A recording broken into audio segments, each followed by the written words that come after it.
आज रोजी संध्याकाळी 8:30 वाजताच्या दरम्यान गोंदवली परिसरामध्ये दोन इसम एका किराणा दुकानावर गेले.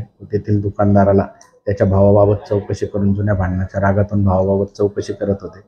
त्यावेळी त्यांच्यात वाद होऊन या दोन इसमांनी त्यांच्याकडील गावठी कट्टा बाहेर काढून त्या दुकानदाराला तसेच गल्लीतल्या लोकांना धमकावायचा प्रयत्न केला. तसेच दुकानदाराच्या दिशेने बंदूक रोखून त्याला जीवे ठार मारण्याच्या उद्देशाने बंदूक पण रोखली होती. त्यावरून श्रीरामपूर पोलीस स्टेशनमध्ये त्या फिर्यादीनामे समीर दिलावर शेख यांची फिर्याद घेऊन पुढील कार्यवाही करत आहोत. किती आरोपी ताब्यात घेण्यात आलेले आहेत आणि सदर प्रकरणामध्ये एक आरोपी जागेवर ताब्यात घेण्यात आलेला आहे. एकाचा